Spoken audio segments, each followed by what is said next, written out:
Hello students, তো আজকে আমরা শুরু করব pharmacokinetics. Most of the cases এইখান থেকেই সব মেনলি ফার্মাকোলজি স্টার্ট। আমাদের ফার্মাকোকাইনেটিক্স আর ফার্মাকোডাইনামিক্স খুব ভালো করে বুঝতে হবে, না হলে আমরা কোনোভাবেই একটা ড্রাগ বডি থেকে কী করে অ্যাকশন করছে আর ওই ড্রাগটা বডিতে কীভাবে অ্যাকসেপ্ট হচ্ছে সেটা আমরা বুঝতে পারবো না। ওকে, তো ফার্স্ট আমরা আজকে কি শুরু করবো? ফার্স্ট আজকে আমরা শুরু করব হচ্ছে ফার্মাকোকাইনেটিক্স।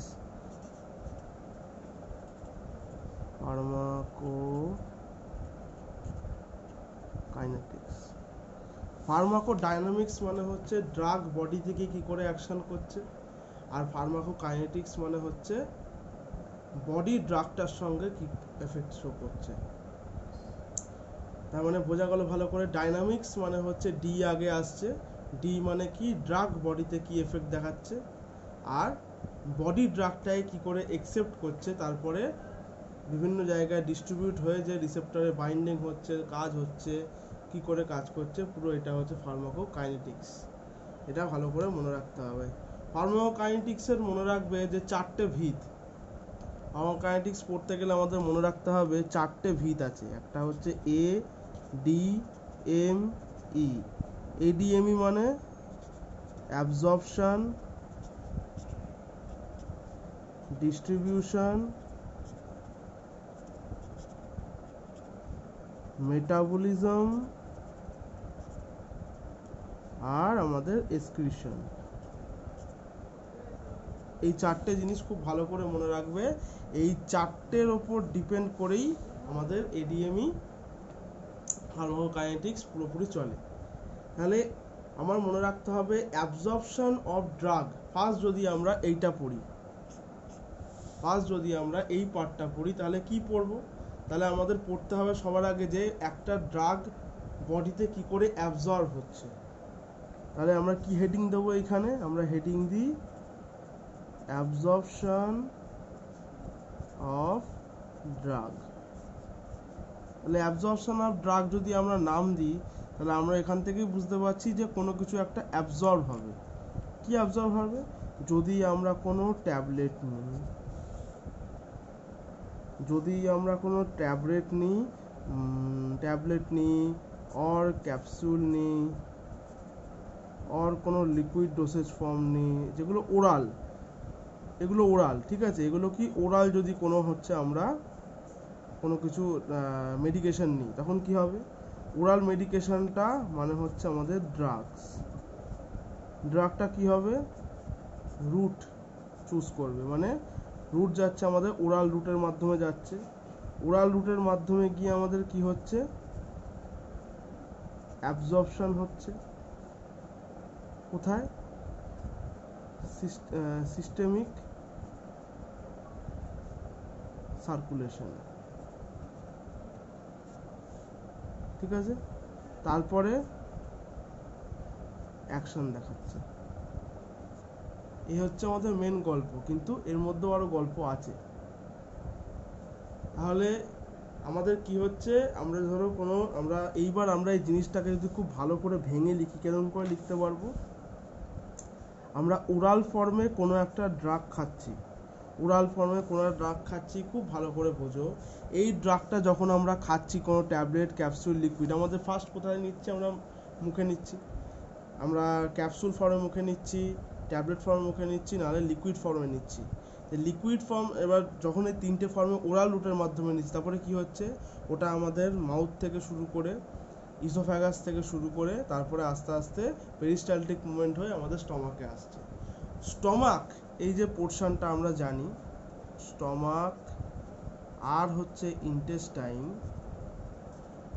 এই যে পোর্শনটা আছে, এই স্টমাক আর ইন্টেস্টাইনের পোর্শনে কি হয়? এই স্টমাক আর ইন্টেস্টাইনের পোর্শনে মনে রাখবে যে আমাদের মেন ডিসইন্টিগ্রেশন হয়, মানে বড় পার্টিকেল ছোট পার্টিকেলে ভাঙে, আর ডিসোলিউশন হয়। এর মানে কি? ডিসইন্টিগ্রেশন মানে হচ্ছে আমরা যে ট্যাবলেট খাচ্ছি, ক্যাপসুল খাচ্ছি, এগুলো গোটা গোটা ফর্ম, তাহলে ওগুলো ভাঙতে হবে। ওগুলো যদি আমাদের এই যে মিক্সিতে গুঁড়ো করা হয়, ঠিক আছে, মিক্সিতে পোস্ত বাটা গুঁড়ো করা হয়, লঙ্কা বাটা করা হয়, আরও বিভিন্ন করা হয়। কেন গুঁড়ো করা হয়? গুঁড়ো করা হয় এই জন্যই যাতে যখন আমরা ওটা রান্না করব ফার্স্ট আমাদের হচ্ছে রান্নাটা হতে পারে। যদি বড় ফর্মে থাকে তখন তাহলে হবে না। যদি আমাদের খুব ভালো করে মনে রাখো, যদি আমাদের মানে কোনো একটা জিনিস যেটা হচ্ছে আমাদের বড় জিনিস, সেটা কি হবে, সেটা মানে ডাইজেস্ট হতে সময় লাগবে, সেটা আমাদের আমাদের ব্লাড তো তরলের সঙ্গে মিশতে সময় লাগবে। তাহলে আমাকে মনে রাখতে হবে যে আমি ওকে একদম মাইক্রো থেকেও বড় কথা, যদি ন্যানো পার্টিকেলও পাঠাতে পারি তবে গা আমার কাজ, তবে গা আমার লাভ হচ্ছে। কেন? ওটা ফার্স্ট ডিজলভ করবে, ওগুলোর সঙ্গে ভালো করে মিশে যাবে তাড়াতাড়ি। তাহলে আমাকে মনে রাখতে হবে, আমাকে ড্রাগের যে বড় পার্টিকেল সেটাকে ডিসইন্টিগ্রেট করতে হবে, মানে বড় পার্টিকেলগুলোকে একদম ছোট ছোট পার্টিকেলে, ফাইন পার্টিকেলে আনতে হবে। তারপরে কি হতে হবে? ডিজলভ মানে এইটা ডিজলভ আমার যদি পিএইচ যদি আমার অ্যাসিডিক যদি পিএইচ হয় তাহলে কোথায় ডিজলভ হবে? এটা ডিজলভ হবে আমার স্টমাকে। আর যদি আমার পিএইচ যদি আমার হচ্ছে বেসিক হয়, কোথায় ডিজলভ হবে? আমার হচ্ছে ইন্টেস্টাইন। ওকে, তাহলে বোঝা গেল ফার্স্ট কি হলো, ডিসলিউশন ডিসইন্টিগ্রেশন হলো। এরপরে কি হবে? এরপরে আমাদের বলে যে আমাদের স্টমাকে যে গাট আছে, গাট ফ্লোরাও অনেকে বলে, গাট আছে, এই গাটটা কোথায় যাবে? এই গাট থেকে মানে ড্রাগ চলে এলো আমাদের গাটে, এখান থেকে চলে আসার পরে কি হবে? লিভারে যাবে। লিভার মানে হেপাটিক পোর্টাল যে সিস্টেমটা বা হেপাটিক সার্কুলেশন যেটা বলি আমরা, হেপাটিক পোর্টাল সিস্টেমের থ্রুতে কোথায় যাবে? লিভারে যাবে। লিভার কি করবে? লিভার এটাকে ভেনে পাঠাবে। ভেনে পাঠাবে মানে আমাদের হার্টে পাঠাচ্ছে। কোন হার্টে পাঠাচ্ছে? রাইট সাইডের হার্টে পাঠাচ্ছে। রাইট সাইড অফ হার্ট তো লেখাই আছে, রাইট সাইডে পাঠাচ্ছে, ঠিক আছে, হার্টের রাইট সাইডে পাঠিয়ে দিল। হার্ট কি করলো? পালমোনারি সার্কুলেশনে পাঠিয়ে দিল, পালমোনারি আর্টারি টু লাংস। এগুলো কিন্তু ড্রাগ যাচ্ছে। ফার্স্টে গেল ড্রাগ গাটে, গাট মানে স্টমাকে, ওখান থেকে গেল লিভারে, লিভার পাঠালো ভেনে মানে হচ্ছে আমাদের ভেন থেকে চলে গেল ডাইরেক্ট আমাদের রাইট সাইড অফ দ্য হার্টে, মানে আমাদের যে চারটে কম্পার্টমেন্ট আছে, right ventricle, right artery, left ventricle, left artery, ঠিক আছে, এই তো রাইট সাইডে পাঠানোর পরে কি হলো? পালমোনারি আর্টারির মাধ্যমে লাংসে পাঠানো হলো। লাংসের থেকে কোথায় গেল? লাংসের থেকে এইবার হচ্ছে লেফট সাইড অফ দ্য হার্টে গেল, left side of heart. Okay, left side থেকে কোথায় যাবে? লেফট সাইড থেকে যাবে আমাদের এওটা, যেটা আমরা লার্জেস্ট আর্টারি বলি, লার্জেস্ট আর্টারি। এওটা থেকে কোথায় যাবে? ড্রাগটা পুরো সিস্টেমিক সার্কুলেশনে চলে যাবে, ঠিক আছে, এওটা থেকে ডাইরেক্ট পুরো সিস্টেমিক সার্কুলেশনে চলে যাবে। এই জিনিসটা করার কি মানে, যে আমার এত কিছু হচ্ছে, এই জিনিসটা করার আমার কি দরকার ছিল? যে ড্রাগটা এতভাবে ঘুরে যাচ্ছে, তার একটাই কারণ, হার্ট যখন পাম্প করবে লার্জেস্ট আর্টারি এওটার মাধ্যমেই পাম্প করবে, আর পাম্প যখন করবে তখন পুরো বডিতে ড্রাগটা ডিস্ট্রিবিউট হবে, নাহলে পুরো বডিতে হার্ট যদি পাম্প না করে পুরো বডিতে ড্রাগ ডিস্ট্রিবিউটেড হবে না। এই জন্য এত কিছু প্রসেসের মাধ্যমে গিয়ে লাস্টে সেই আমাদের যে ব্লাড সার্কুলেশন, তার মাধ্যমে পুরো বডিতে ড্রাগটা ছড়িয়ে পড়ে, ডিস্ট্রিবিউট হয়ে যায়। আমার কথা হচ্ছে, স্যার এখানে অ্যাবজর্পশনটা কোথায় হলো? স্যার এখানে অ্যাবজর্পশন যেখানে হলো সেটা হচ্ছে স্টমাক বা ইন্টেস্টাইনে না। স্টমাক বা ইন্টেস্টাইনের ওটাকে অ্যাবজর্পশন বলে না, ওটা প্রি অ্যাবজর্পশন। স্টমাক আর ইন্টেস্টাইন থেকে যখন ব্লাডে এলো, মানে এই যে হেপাটিক সার্কুলেশনের মাধ্যমে গাট থেকে যখন এবার আস্তে আস্তে আমার ব্লাডে আসছে, ব্লাডে হচ্ছে ড্রাগটা অ্যাবজর্পশন হচ্ছে। তাহলে অ্যাবজর্পশন মানে অ্যাবজর্ব ইন ব্লাড ওটাকে অ্যাকসেপ্ট করবে, তবে ওটাকে আমরা বলবো ব্লাডে অ্যাবজর্পশন ড্রাগের। ড্রাগ যদি ব্লাডে অ্যাবজর্ব না হয় কোনোভাবেই কাজ করতে পারবে না, এটা ভালো করে মনে রাখতে হবে। ওকে, এই হচ্ছে আমাদের একটা মেন পোর্শন গেল। এই ড্রাগটা যদি আমার ট্যাবলেট, ক্যাপসুল বা লিকুইড ফর্ম হচ্ছে ওরাল ফর্ম না হয় তখন কি হবে? যদি এটা আমাদের হচ্ছে কোনো আইভি ফর্ম হয়, যদি ইনজেকশন ফর্ম হয়, আইভি যদি ফর্ম হয় খুব ভালো করে মনে রাখবে, আইভি যদি ফর্ম হয়, আইভি ফর্ম হলে আমরা বলা হয় যে ডাইরেক্ট আমরা কি করছি, আইভি ফর্ম মানে ডাইরেক্ট আমরা ভেনে দিচ্ছি। তাহলে ভেনে দিলে কি হচ্ছে, ভেনে যদি ডাইরেক্ট আমরা হচ্ছে ভেনে দিই আর যদি আইভি ফর্মটা, তখন তাহলে এই লিভার গাট এগুলোর দরকার লাগছে না, ডাইরেক্ট ভেন থেকে right of the heart, pulmonary artery লাংসের, তারপরে লেফট সাইড অফ দ্য হার্টে যাচ্ছে, তারপরে ওটা, তারপরে সিস্টেমিক সার্কুলেশন। এই জন্য এত ফাস্ট কাজ করে। কেন? আমার উপরে ভাবো, যদি আমার ওরাল কোনো ড্রাগ খাই, ওপরে আমার মাউথ থেকে শুরু করে ইসোফেগাস থেকে শুরু করে স্টমাক, ইন্টেস্টাইন, তারপরে লিভার, তারপরে ভেনে যাচ্ছে, এত কিছু তো আমার পেরিয়ে আসতে হচ্ছে, সময় লাগছে, ওকে অ্যাবজর্পশনে আমার টাইম লাগছে। এখানে ডাইরেক্ট আমি ভেনে দিচ্ছি মানে অ্যাবজর্পশন টাইম লাগছে না, অ্যাবজর্পশন পোর্শনটাই পুরো বাদ চলে যাচ্ছে। ডাইরেক্ট ভেনে দিচ্ছি, তাহলে ভেনে দিচ্ছি মানে কি, ডিস্ট্রিবিউশনের চান্স তত তাড়াতাড়ি বেড়ে যাচ্ছে, ডিস্ট্রিবিউশনের কাজ শুরু হয়ে গেল। ঠিক আছে, তাহলে মনে রাখবে এই জিনিসগুলো। আর যেগুলো ইনহেলেশন ফর্মে দেয়, তাদের অ্যাস্থমা পেশেন্ট আছে বা এমনি যারা হচ্ছে ধরো হচ্ছে কোনো কিছু স্প্রে করে ইনহেল করছে, ঠিক আছে, সেগুলো কোথায় দেয়? আমরা ডাইরেক্ট দিচ্ছি তাকে লাংসে, ইনহেলেশন ফর্ম দিচ্ছি, ডাইরেক্ট তাকে লাংসে দিচ্ছি। তাহলে এখান থেকে কি হলো, আরও ফাস্ট কাজ করলো। লাংসে দেওয়ার পরে left of the heart, aorta, systemic circulation, আরও ফাস্ট কাজ করছে। বুঝতে হবে এই জিনিসগুলো, এই জিনিসগুলো বুঝতে পারলে তবেগা আমার সুবিধা, তবেগা হচ্ছে পুরো অ্যাবজর্পশনের ফেনোমেনা লোকে বুঝতে পারবে, খুব ভালো করে অ্যাকসেপ্ট করতে পারবে যে হ্যাঁ আচ্ছা এই জিনিসগুলো হচ্ছে তাহলে। ওকে, এরপরে মাথায় কোশ্চেন আসতে পারে যে স্যার তাহলে ড্রাগ তো ছোট বড় অনেক কিছু ভাবে হয়, পাস করতে পারে, আমাদের তো মেমব্রেন আছে, মেমব্রেনের থেকে কি করে পাস করবে? মানে আমি বলতে চাইছি, এই ধরো আমার স্টমাক আছে বা ইন্টেস্টাইন আছে, এই ধরো স্টমাক বা ইন্টেস্টাইনের এটা হচ্ছে আমার ওয়াল, আর এর পরে আছে আমার ব্লাড, তাই তো, এর পরে আছে আমার ব্লাড। তাহলে এই একটা ড্রাগ এইখান থেকে এই ব্লাডে যাবে, তার জন্য যারা মেমব্রেনকে ক্রস করতে হবে ওকে, সেই মেমব্রেন ক্রস করার জন্য ট্রান্সপোর্টার তো চাই, ট্রান্সপোর্ট যদি না হয় তখন তো মুশকিল কাজ, ট্রান্সপোর্টার কেউ চায়, তাই তো। ফার্স্ট কি 4 রকম ভাবে ট্রান্সপোর্ট হয় বা অ্যাবজর্পশন বলা হয়, 4 রকম ভাবে হয়। একটা হচ্ছে আমার passive form, passive absorption. Passive absorption মানে কি? প্যাসিভ অ্যাবজর্পশন মানে খুব সোজা জিনিস, খুব সোজা। প্যাসিভ অ্যাবজর্পশন মানে বলা হয় যদি আমার হাই কনসেন্ট্রেশন থেকে লো কনসেন্ট্রেশনে ড্রাগটা যায়, মানে টোটালি যদি অসমোসিস হয়, হাই কনসেন্ট্রেশন থেকে লো কনসেন্ট্রেশন, মানে আমি ঘরের এক সাইডে ধূপকাঠি জ্বালিয়ে রাখলাম, ওখান থেকে ওটা হাই কনসেন্ট্রেশনে আছে, আস্তে আস্তে পুরো স্প্রেড করে গেল আমার পুরো টোটাল ঘরে, তাহলে কি ওটা হলো হাই কনসেন্ট্রেশন থেকে লো কনসেন্ট্রেশনে যাচ্ছে। তাহলে বুঝতে হবে যে স্টমাক আর ইন্টেস্টাইনের কাছে আমার ড্রাগের পরিমাণটা প্রচুর বেশি পরিমাণে হাই কনসেন্ট্রেশনে আছে, ব্লাডে নেই, তাহলে ব্লাড ডাইরেক্ট এখানে স্টমাক বা ইন্টেস্টাইন থেকে কি হবে, এই যে আমার যদি আমি এরকম টাইপের আমাদের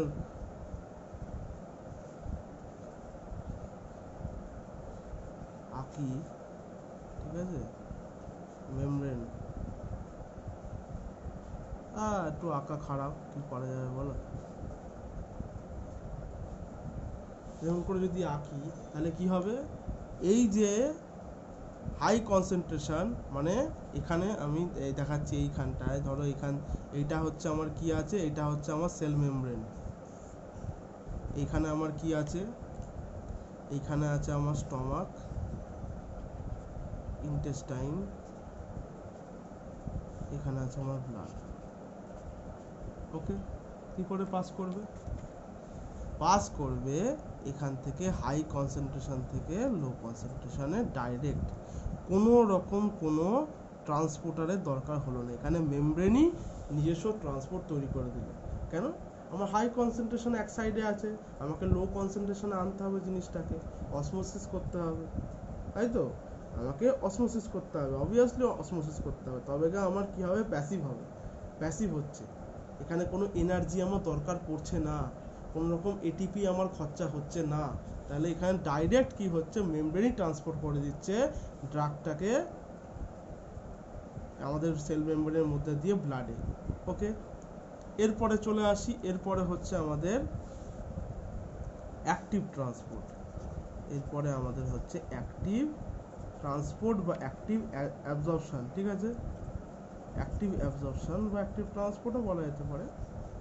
অ্যাক্টিভ অ্যাবজর্পশনে কি হবে? অ্যাক্টিভ অ্যাবজর্পশনে মনে রাখবে দু রকম জিনিস হয়, কনসেপ্ট অনেক রকমের আছে, তার মধ্যে আমি যেটাকে ভালো বোঝানোর জন্য সেটা আমি বলছি ভালো করে। অ্যাক্টিভ অ্যাবজর্পশন মানে বলে যদি আমি কোনো ড্রাগ আমার বডিতে আছে, ধরো আমার বডিতে কি আছে? হিমোগ্লোবিন আছে। আমার কি হয়? বডিতে যখন হিমোগ্লোবিন কমে যায় আমরা কি বলি? যে আয়রন ট্যাবলেট খাও, কুলেখাড়া পাতা খাও, ঠিক আছে? তার মানে কি? আমরা আয়রন তৈরি করার বা আয়রন থেকে যে হিমোগ্লোবিনটা তৈরি হবে সেই আয়রন ফর্মে কোনো ট্যাবলেট খেতে বলি, ঠিক আছে? বা আয়রনের কোনো হচ্ছে আমরা ইঞ্জেকশন নিতে বলি তো। কেন বলি? যাতে হিমোগ্লোবিন তৈরি হয় আমাদের বডিতে। এবার কি, এই আয়রনটা আমাদের বডিতে কিন্তু আছে, এমন না আমাদের আয়রনটা আমাদের বডিতে নেই। আমাদের ধরো আমরা বলছি আমার ব্লাডে হচ্ছে আমার আয়রন চাই, ঠিক আছে? তার মানে কি ব্লাডে আয়রন পুরোপুরি নেই? পুরোপুরি না থাকলে তো আমার হিমোগ্লোবিন পুরোপুরি শেষ। ব্লাডে আমাদের আয়রন আছে। ধরো ব্লাডে আয়রনটা, আমরা যে আয়রনটা বাইরে থেকে দিচ্ছি, আউটসাইড থেকে দিচ্ছি, সেটার থেকেও বেশি পরিমাণে আছে, কিন্তু সেটা কার্যকর না, সেটা ভালো করে কাজ করতে পারছে না, তবেই তো আমরা আয়রনটা দিচ্ছি। তাহলে আমাদের আয়রন ডেফিসিয়েন্সি হয়েছে কেন? ঠিক না? হয় যে আয়রনটা আছে সেই আয়রনটা ঠিকঠাক মতো কাজ করছে না, তাহলে আয়রনের ডেফিসিয়েন্সি হয়ে গেছে পুরোপুরি। তাহলে কি আমাকে বুঝতে হবে যে আমি অনেক সময় দিচ্ছি এটাকে লো কনসেন্ট্রেশন থেকে হাই কনসেন্ট্রেশনে, মানে আমি ইন্টেস্টাইন বা স্টমাক, ঠিক আছে, এই পোর্শনে যে আছে, আমি ভাবছি এই পোর্শনে আমার প্যাসিভ অ্যাবজর্পশনে কি হলো?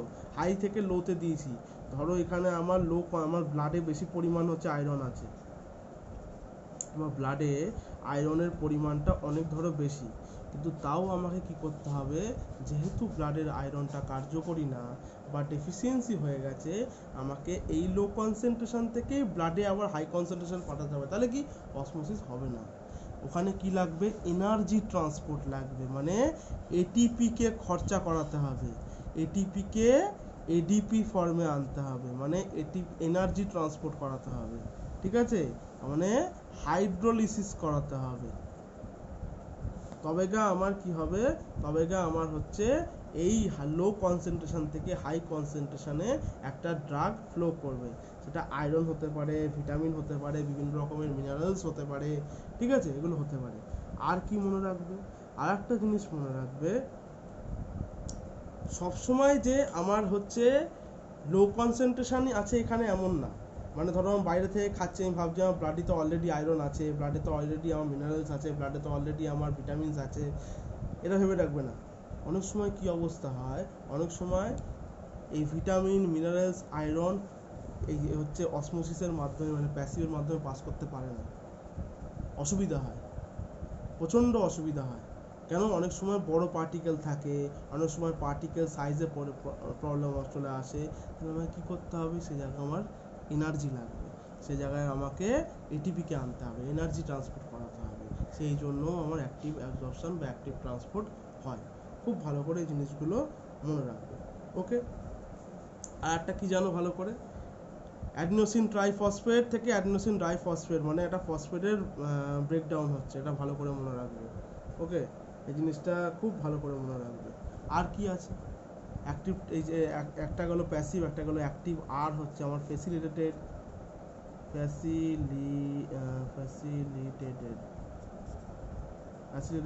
অ্যাবজর্পশন। ফ্যাসিলিটেটেড অ্যাবজর্পশন কি হয়? ফ্যাসিলিটেটেড যে অ্যাবজর্পশন আছে, এটাতে বলে যে আমার কোনো একটা কেরিয়ার প্রোটিনকে দরকার।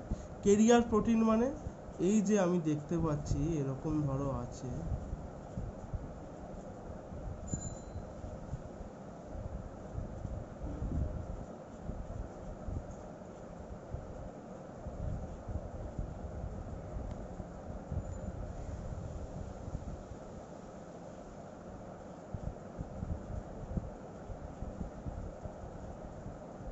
আর রাখছি না, অনেক প্রচুর বড় আছে, ঠিক আছে, প্রচুর মানে মেমব্রেন আঁকতে গেলে মোটামুটি লোকে মরে যাবে। এইখানে আমার কি থাকে, এইখানে আমার থাকে একটা ক্যারিয়ার প্রোটিন। কি থাকে? Career protein. এই ক্যারিয়ার প্রোটিনটা কি করে? এই ক্যারিয়ার প্রোটিনটা আমার একটা ড্রাগকে স্টমাক বা ইন্টেস্টাইন থেকে মেমব্রেনের থ্রুতে পাস করিয়ে ব্লাডে পৌঁছাতে সাহায্য করে। তাহলে ড্রাগটা কি নিজস্ব ক্ষমতা নেই যে এমনি প্যাসিভের মাধ্যমে গিয়ে পাস করে যাবে? কেননা এখানে তো হাই কনসেন্ট্রেশনই আছে স্টমাক বা ইন্টেস্টাইনে, সেখান থেকে ব্লাডে গেলে অসমোসিসের মাধ্যমে পৌঁছাতে পারবে না? পারবে না। তার একটাই কারণ, ড্রাগ সেল মেমব্রেন ক্রস করতে পারছে না। যেমন যেমন ধরো ইনসুলিন। ইনসুলিন যেটা আছে, ইনসুলিন কি মানে ইনসুলিন যেটা আছে, ধরো ইনসুলিন যেটা আছে, ইনসুলিন কি করে? গ্লুকোজকে ট্রান্সপোর্ট করে। মানে আমার বডিতে ধরো আমি কোনো কি খেলাম, কোনো ধরো সবজি খেলাম, ভাত খেলাম, কোনো কিছু খেলাম, কি ফর্মে গেল? স্টার্চ ফর্মে। মানে ওটা আমার গেল আমার পলিস্যাকারাইড ফর্মে। পলিস্যাকারাইড থেকে ভেঙে কি হবে? ডাইস্যাকারাইড। ডাইস্যাকারাইড মানে ধরো আমার হচ্ছে ফ্রুক্টোজ তৈরি হলো, ঠিক আছে। ডাইস্যাকারাইড মানে ধরো আমার ধরো সুক্রোজ তৈরি হলো। ফার্স্ট হলো আমার স্টার্চ, তারপরে ধরো আমার সুক্রোজ তৈরি হলো, ঠিক আছে, ডাইস্যাকারাইড। মনোস্যাকারাইড, তারপরে ডাই থেকে কী হয়? মনোস্যাকারাইড ফর্মে আসবে। মনোস্যাকারাইড মানে হচ্ছে আমার গ্লুকোজ। ফার্স্টে ছিল আমার পলিফর্ম, তারপরে গেল আমার ডাইস্যাকারাইড ফর্ম, তারপরে হচ্ছে আমার ডাইস্যাকারাইড ফর্ম, তারপরে হচ্ছে আমার হচ্ছে মোনোফর্ম। এই মোনোফর্ম মানে ধরো গ্লুকোজ ফর্মে চলে এলো। স্টার্চটা ভাঙতে ভাঙতে গ্লুকোজ ফর্মে চলে এলো। এই গ্লুকোজকে সেলের মধ্যে ঢোকাবে কে?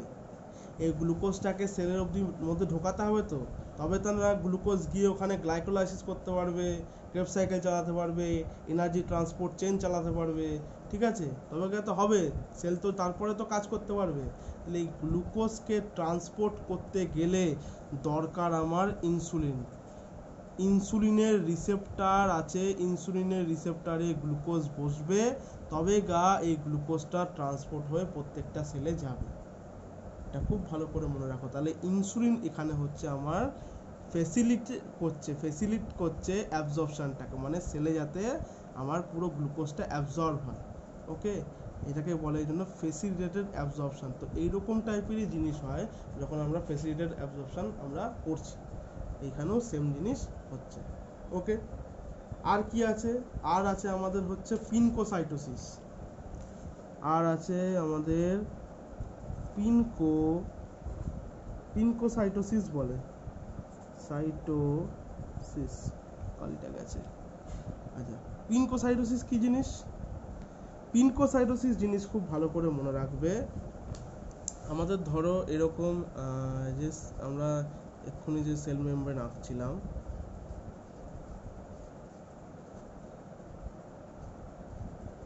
আমাদের এখানে না ছোট ছোট পোর আছে, ঠিক আছে। যে ড্রাগগুলো খুব ছোট ছোট ড্রাগ হয়, একদম মাইক্রোমলিকুলার ড্রাগ হয়, একদম পুরো ক্ষুদ্র ক্ষুদ্র ড্রাগ হয়, সেগুলো এই পোর দিয়ে না পাস করে যেতে পারে। সেগুলো আমাদের এই মেমব্রেনের গায়ে কী আছে? ছোটো ছোটো পোর আছে।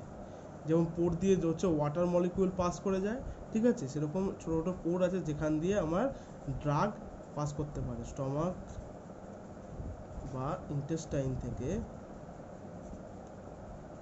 ব্লাডে পাস করতে পারে। এই পোর দিয়ে ছোটো পাস করতে পারে। তার জন্য কি হতে হবে? একদম ছোট পার্টিকেল হতে হবে, মাইক্রো পার্টিকেল হতে হবে, ন্যানো বললেও চলে, ঠিক আছে। সেটা কি করবে? এখান থেকে পাস করে যেতে পারবে। তার জন্য কোনো রকম কোনো এনার্জি লাগবে না, কোনো ক্যারিয়ার প্রোটিন লাগবে না, ডাইরেক্ট হাই কনসেন্ট্রেশন থেকে লো কনসেন্ট্রেশনে অসমোসিসও হচ্ছে না, এটা কি পোরের মাধ্যমে পাস করছে। তাই কিছুটা অসমোসিস হচ্ছে, তার কারণ আমি বলছি কেন হাই কনসেন্ট্রেশন থেকে লো কনসেন্ট্রেশনে যাচ্ছে, ঠিক আছে। তাহলে এই প্রসেসটাকে বলে হচ্ছে পিনকোসাইটোসিস। আর একটা প্রসেস আছে, সেই প্রসেসটার নাম হচ্ছে আমার এন্ডোসাইটোসিস। আর একটা আছে যেটার নাম হচ্ছে আমার এন্ডোসাইটোসিস। এন্ডোসাইটোসিসে কি হয়? এন্ডোসাইটোসিসে কি হয় মনে রাখবে, যদি কোনো লার্জ ড্রাগ মলিকিউল থাকে, যেটা ধরো আমার ডিসইন্টিগ্রেশন হয়েও লার্জ অবস্থাতেই আছে, ডিসলিউশন হয়েও আমার লার্জ অবস্থাতে আছে, মানে আমার স্টমাকে এই সেলের প্রভাবে থেকেও খুব বেশি ভাঙেনি, মোটামুটি ভেঙেছে কিন্তু লার্জ ফর্মেই আছে, আর আমার ডিজলভ হয়েও মোটামুটি লার্জ ফর্মেও আছে, মানে বেসিক পিএইচ অ্যাসিডিক পিএইচ কিছুতেই একদম মাইক্রো ফর্মে আসেনি, লার্জ অবস্থাতেই আছে। সেইগুলো পাস করবে কি করে? সেগুলোকেও তো আমাকে পাস করাতে হবে, কেন সেই ড্রাগগুলো না পাস করালে আমাদের বডিতে কি অ্যাকশন দেখাবে না। তাহলে কি করতে হবে? মনে রাখবে, এই যে আমাদের সেল মেমব্রেন আছে,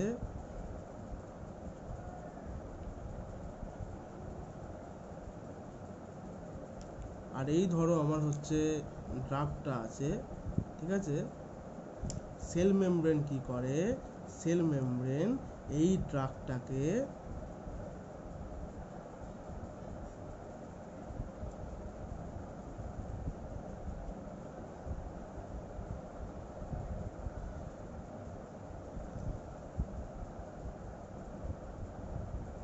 এনগালফ করে, নিজেই কি করে, নিজেই বলে যে এনগালফ করে, এনগালফ, ঠিক আছে। এই নিজেই হচ্ছে সেল মেমব্রেন নিজেই এনগালফ করে, এনগালফ করে ব্লাডে পাঠিয়ে দেয়, এনগালফ করে কি করে, পুরো ব্লাডে পাঠিয়ে দেয়, ঠিক আছে। এনগালফ না করলে এই লার্জ পার্টিকেলকে না এটিপি ট্রান্সপোর্ট করতে পারবে, না আমার পিনকোসাইটোসিসের পোরের মাধ্যমে ট্রান্সপোর্ট হবে, না আমার হাই কনসেন্ট্রেশন থেকে লো কনসেন্ট্রেশন মানে অসমোসিসে ট্রান্সপোর্ট হবে, ঠিক আছে, কোনোভাবেই ট্রান্সপোর্ট হবে না। তার জন্য আমার কি দরকার? সেল মেমব্রেন নিজেই সাহায্য করলো, এই আমার ড্রাগ মলিকিউলটাকে নিজেই এনগালফ করলো, এনগালফ করে ব্লাডে পাঠিয়ে দিল, ঠিক আছে। এইটাকে বলে হচ্ছে এন্ডোসাইটোসিস। এন্ডোসাইটোসিস পদ্ধতির মাধ্যমেও আমার কি হলো, এনগালফ করার পরে ব্লাডে হচ্ছে ড্রাগটা ফিউজ হয়ে গেল, ড্রাগটা ফিউজ করে গেল, ঠিক আছে। এটা খুব ভালো করে মনে রাখবে, এই জিনিসগুলো হয়। আর একটা জিনিস মনে রাখার জিনিস আছে, এই জিনিসটা হলো, এই যে দেখতে পাচ্ছি আমরা এই স্টমাক থেকে বা ইন্টেস্টাইন থেকে ব্লাডে যে ড্রাগটা যাচ্ছে, যদি ড্রাগটা ওয়াটার সলিউবল ড্রাগ হয় তাহলে কি হবে? ওয়াটার সলিউবল যদি ড্রাগ হয় তখন খুব ভালো করে মনে রাখবে যে যেতে একটু সময় লাগবে, যেতে একটু সময় লাগবে, বা এইটা আমার অ্যাক্টিভ ট্রান্সপোর্টের মাধ্যমে বা পিনকোসাইটোসিস এর মাধ্যমেও যেতে পারে, মানে ডাইরেক্ট প্যাসিভের মাধ্যমে নাও যেতে পারে, মনে রাখবে জিনিসগুলো। কেন? ওয়াটার সলিউবল ড্রাগ আমাদের কি, আমাদের হচ্ছে আমাদের সেল মেমব্রেন লিপিড নেচার, লিপিডকে পছন্দ করে, ওয়াটারকে পছন্দ করে না।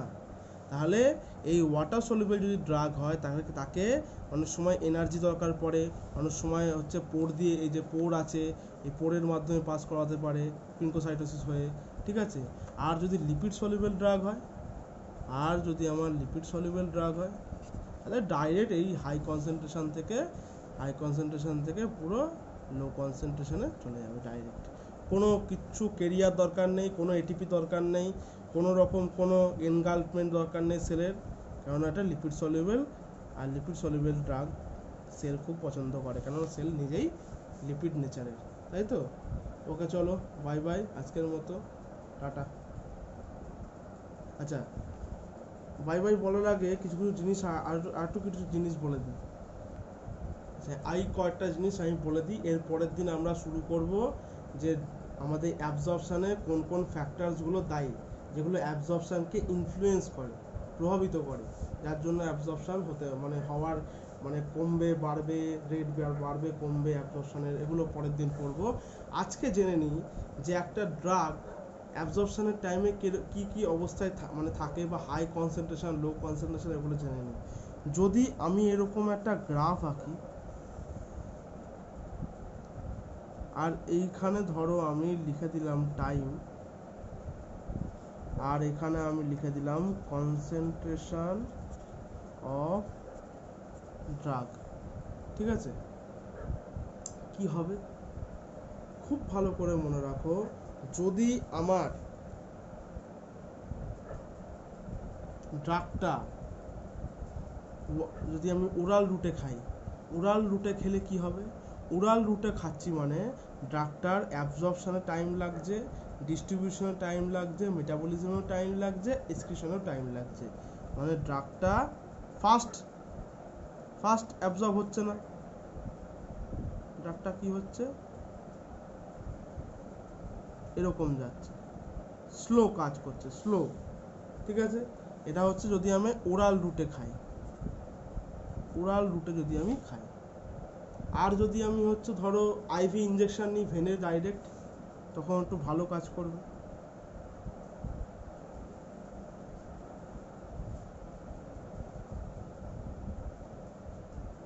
এটা কি, এটা আইভি রুট প্যারেন্টাল পুরো।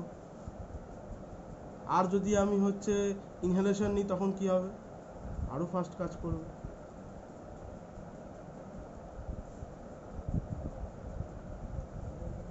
এই জিনিসগুলো বলার কারণ কি, একটাই কারণ, খুব ভালো করে জিনিসগুলো দেখবে।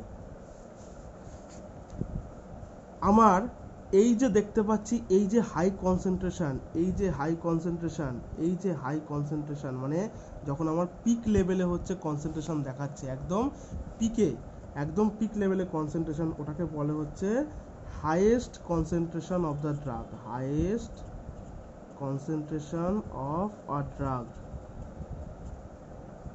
এটা আইভির জন্য হাইয়েস্ট কনসেন্ট্রেশন, এটা আমার এটা হচ্ছে আমার ইনহেলেশনের জন্য হাইয়েস্ট কনসেন্ট্রেশন, মানে যদি ইনহেল প্রোডাক্ট নিই, ইনহেলেশন এটা হাইয়েস্ট কনসেন্ট্রেশন, এটা আইভির জন্য, আর এটা ওরাল রুটে মানে ট্যাবলেট ক্যাপসুল লিকুইড যেটাই হোক তার জন্য, ঠিক আছে।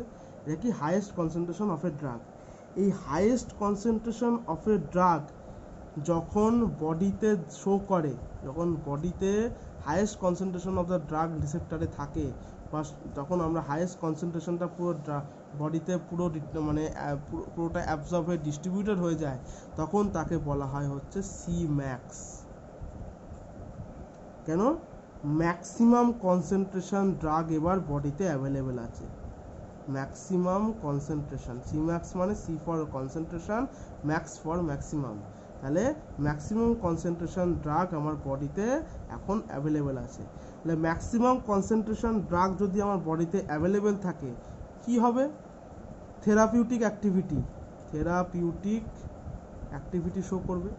থেরাপিউটিক অ্যাক্টিভিটি মানে যেটা আমাদের ডিজায়ার্ড এফেক্ট আমরা চাই, আমরা প্যারাসিটামল খেলে কি চাই, আমাদের বডি টেম্পারেচার কন্ট্রোল করুক, আমাদের প্যারাসিটামল খেলে আরও কি চাই, আমার হচ্ছে মাথা ব্যথা কমাক, আমি অ্যান্টিবায়োটিক খেলে কি চাই, আমার যাতে বডিতে যদি কোনো ব্যাকটেরিয়া থাকে বা মাইক্রো অর্গানিজম থাকে সেটাকে যেন মারেও, ওইগুলো হচ্ছে আমার থেরাপিউটিক অ্যাক্টিভিটি, এটা আমি চাই। ম্যাক্সিমাম কনসেন্ট্রেশনে গেলে থেরাপিউটিক অ্যাক্টিভিটিও বেশি হবে, সঙ্গে আরও কি বেশি হবে, সাইড এফেক্টও বেশি হবে, ঠিক আছে, ম্যাক্সিমাম কনসেন্ট্রেশনে। তাহলে কি, ওরাল রুটে যেটা খাচ্ছি সেটার আমার সাইড এফেক্টও কম, থেরাপিউটিক অ্যাক্টিভিটিও কম। আইভিতে যেটা খাচ্ছি সেটা আমার এই ওরাল রুটের থেকে বেশি থেরাপিউটিক অ্যাক্টিভিটি, সাইড এফেক্টও হালকা বেশি ওরাল রুটের থেকে। যদি আমি ইনহেল ফর্ম খাই তখন তার থেরাপিউটিক অ্যাক্টিভিটিও বেশি, সাইড এফেক্টও বেশি, মনে রাখতে হবে এই জিনিসগুলো। তার মানে কি, তার মানে এইটাও আমি ভালো করে বুঝিয়ে রাখি, যদি ADME মাধ্যমে বুঝতে হয়, ওরাল রুটের অ্যাবজর্পশন লেট, এই জন্য ধীরে ধীরে হচ্ছে, দেখো absorption late, distribution left, distribution হচ্ছে মানে একদম পিক পয়েন্টে চলে গেছে, মেটাবলিজম রেট, এক্সক্রিশন মানে এলিমিনেট যখন হচ্ছে বডি থেকে সেটাও লেট। যদি আমি আইভি দেখি, ওরাল রুটের থেকে ফাস্ট অ্যাবজর্পশন হচ্ছে, কেন, আইভি দিচ্ছি মানে ডাইরেক্ট ভেনে দিচ্ছি, আমার স্টমাক ইন্টেস্টাইন পেরিয়ে আসতে হচ্ছে না, তাহলে আমার অ্যাবজর্পশনের আগে মানে অ্যাবজর্পশনের পোর্শনটা পুরোটাই বাদ চলে যাচ্ছে, ডাইরেক্ট ডিস্ট্রিবিউট করছে, ডিস্ট্রিবিউট করে ফার্স্ট আমার কি হচ্ছে, ফার্স্ট ডিস্ট্রিবিউশন হয়ে গেল, AD চলে গেল, metabolism first, excretion first, oral রুটের থেকে ফার্স্ট।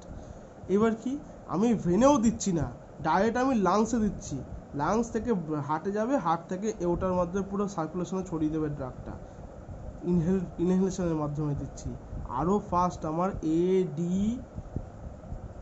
এ তো চলেই গেল, ডিস্ট্রিবিউশন আরও ফাস্ট, ডিস্ট্রিবিউশনের পোর্শনটা আরও ফাস্ট হচ্ছে, মেটাবলিজম ফাস্ট, বডি থেকে এলিমিনেশন আরও ফাস্ট। মাথায় ঢুকছে যে ADME কি করে হচ্ছে, বিভিন্ন রুট অফ অ্যাডমিশনের ক্ষেত্রে, মানে আমরা ধরো অ্যান্টিবায়োটিক অনেক সময় IV ফর্মেও নিই, আবার ওরাল রুটেও নিই। তাহলে কি অ্যান্টিবায়োটিক আমাদের রুট চেঞ্জ করার জন্য ওরাল রুটের বদলে IV-তে নেওয়ার জন্য ফাস্ট অ্যাকশন শো করছে, ADME ফাস্ট হচ্ছে, আর ওরাল রুটে খাওয়ার জন্য ADME-টা ওটা স্লো হচ্ছে। এই জিনিসটা খুব ভালো করে মনে রাখবে। তাহলে এই ম্যাক্সিমাম কনসেন্ট্রেশনটাকে বলে হচ্ছে আমার Cmax। আর যে ম্যাক্সিমাম কনসেন্ট্রেশন, এই যে দেখো এই যে এইগুলো কি আঁকলাম, এই ডট ডট ডট ডট দেওয়াগুলো, এগুলো কি আঁকলাম, এই ডট ডট ডট দেওয়াগুলো, এগুলো কি আঁকলাম, এটা হচ্ছে আমার Tmax। Tmax মানে যখন ম্যাক্সিমাম যে টাইমে আমার ড্রাগটা হাইয়েস্ট কনসেন্ট্রেশনের বডিতে অ্যাভেলেবেল হয়ে গেল, সেই টাইমটাকে বলে হচ্ছে আমার Tmax, মানে time of maximum concentration of drug in body. ঠিক আছে, maximum concentration of drug at a time in the body, সেই টাইমটাকে বলা হচ্ছে Tmax। Cmax চলে গেল একটা, Tmax চলে গেল একটা। আর কি আছে, আর আছে আমাদের মনে রাখবে যে আমাদের যে হাফ লাইফ আছে, হাফ লাইফ মানে হাফ লাইফের জন্য আমি নিচে আর একটু ভালো করে আর একটা জায়গায় এঁকে দেখাই। হাফ লাইফ মানে কি জিনিস, সেম এখানে আমার টাইম আছে, এখানে আমার হচ্ছে কনসেন্ট্রেশন অফ ড্রাগ আছে। ঠিক আছে, খুব ভালো করে দেখবে, যদি এই আমার হচ্ছে পিক পয়েন্ট হয়, মানে এই ধরো আমার ড্রাগটার ADME এরকম, ঠিক আছে, ADME যদি আমার এরকম হয়, আর এইটা যদি আমার Cmax হয়, এইটা যদি আমার Tmax হয়, এই Cmax পুরোটা অ্যাচিভ করার আগে এই যে মিডিল পোর্শন, এই জায়গাটাকে বলা হয় T-half। T-half মানে half life of maximum level, half life of maximum level, মানে ম্যাক্সিমাম কনসেন্ট্রেশনে পৌঁছানোর আগে হাফ পোর্শনে যখন পৌঁছাচ্ছে, সেই ড্রাগটা যখন হাফ কনসেন্ট্রেশনে তৈরি হয়ে যাচ্ছে, ঠিক আছে, হাফ কনসেন্ট্রেশন যখন ও শো করছে, তখন সেটাকে বলে হাফ লাইফ অফ হচ্ছে ম্যাক্সিমাম লেভেল। তার আর এই জিনিসটাকে আরেকভাবে বলতে পারা যায় যে একটা ড্রাগের হাফ লাইফ কত। একটা ড্রাগের আমি হাফ লাইফ তখনই আমি ডিটারমাইন করতে পারবো যখন আমি মোটামুটি আমি জানবো তার maximum level of the drug কতটা হচ্ছে আমার বডিতে অ্যাভেলেবেল থাকতে পারে, মানে তার Cmax আর Tmax সম্পর্কে আমার জ্ঞান থাকবে। তবে গিয়ে আমি খুব ভালো করে বলতে পারবো যে এই ড্রাগটার হাফ লাইফ কত, এই ড্রাগটা হাফ লাইফ তার কত, এটা আমি খুব ভালো করে বলতে পারবো। ঠিক আছে, এটা খুব ভালো করে মনে রাখবে যে হাফ লাইফ মানে কি জিনিস। হাফ লাইফ মানে হচ্ছে ম্যাক্সিমাম লেভেলের যে হাফ পোর্শন আছে সেইটাকে বলা হচ্ছে আমাদের হাফ লাইফ। এটা খুব ভালো করে সবাই মনে রাখবে। আর একটা জিনিসও বলে দিই, এরিয়া আন্ডার কার্ভ, এইগুলো অঙ্কের মাধ্যমে আসে অনেক সময়। এরিয়া আন্ডার কার্ভ মানে এরিয়া আন্ডার কার্ভ মানে এই পোর্শনগুলোকে বলা হচ্ছে এরিয়া আন্ডার কার্ভ। এই যে এই পোর্শনগুলোকে বলা হচ্ছে, এই পুরোটা আর কি, ঠিক আছে, এই পোর্শনগুলোকে পুরোটা বলা হচ্ছে area under curve. Area under curve কি জিনিস, এরিয়া আন্ডার কার্ভকে বলা হয় AUC। এইটাকে বলা হয় total exposure of the drug, মানে ADME এর ফুল পোর্শন। অ্যাবজর্পশন কখন হলো, কতটা থেকে শুরু হচ্ছে, কতক্ষণে গিয়ে ও পিক পয়েন্ট দেখাচ্ছে, কখন নামছে, নেমে পুরো একদম এলিমিনেশন হয়ে যাচ্ছে, এটাকে বলা হয় total exposure two drug. Total exposure two drug, এটা খুব ভালো করে মনে রাখবে যে জিনিসটা আমার এউসি মানে এরিয়া আন্ডার কার্ভ, কোনটা সি ম্যাক্স, কোনটা টি ম্যাক্স, কোনটা টি হাফ, এগুলো একটু ভালো করে মনে রাখবে। আরও যখন আস্তে আস্তে পড়াবো তখন আরও ভালো করে বুঝতে পারবে, তখন আরও ভালো করে বুঝতে পারবে যে কোনটা কী জিনিস। আচ্ছা, এইভাবে পড়াচ্ছি তার একটাই কারণ, যাতে তোমাদের আরও ভালো করে মনে রাখতে পারো। আর তোমাদের যেহেতু এগুলো কোর সাবজেক্ট, এই জন্য একটু বেশি করেই পড়াচ্ছি। অনেকে বলতে পারো স্যার পরীক্ষায় তো হচ্ছে না, ম্যাকআউট থেকে এত পড়িয়ে কী লাভ? এত পড়িয়ে ভবিষ্যতে তোমাদেরই লাভ হবে। তার কারণ কোর সাবজেক্ট যদি ভালো করে জ্ঞান না থাকে, বাকি সাবজেক্ট যেমন আমি কথা বলছি, আমার হ্যাপ যদি খুব ভালো করে না বুঝি, ফার্মাকোলজি বুঝতে একটু প্রবলেম হবে। যদিও আমি কিছুটা হ্যাপ বলে নিয়ে মানে সিস্টেম বলে নিয়ে তারপরে ওর উপরেই ড্রাগের কাজ বলবো, ঠিক আছে? তা হলেও কি, যে যত ভালো হ্যাপ জানবে তত ভালো ফার্মাকোলজি সে বুঝতে পারবে। কিন্তু এটা হ্যাপটা আমার বাচ্চা, হ্যাপের বড় আমার ফার্মাকোলজি, এটা কোর সাবজেক্ট। আর একটা জিনিস মনে রাখবে যে আমার যে মাইক্রোবায়োলজি গেছে বা বিভিন্ন রকম সাবজেক্ট গেছে, এগুলো কোর সাবজেক্ট না, এগুলো একটা করে সেমিস্টারে আছে। হ্যাপ আমার 2টো সেমিস্টারে, ফার্মাকোলজি আমার 3টে সেমিস্টারে। এই জন্য খুব ভালো করে মনে রাখবে যে pharmacology, industrial pharmacy, medicinal chemistry, biotechnology, এগুলো প্রচণ্ড কোর সাবজেক্ট। এই কোর সাবজেক্টগুলোর সঙ্গে কোনো সময় খেলা করবে না, কোর সাবজেক্টগুলোকে আমাকে ভালো করে জানতে হবে। ওকে, চলো বাই বাই।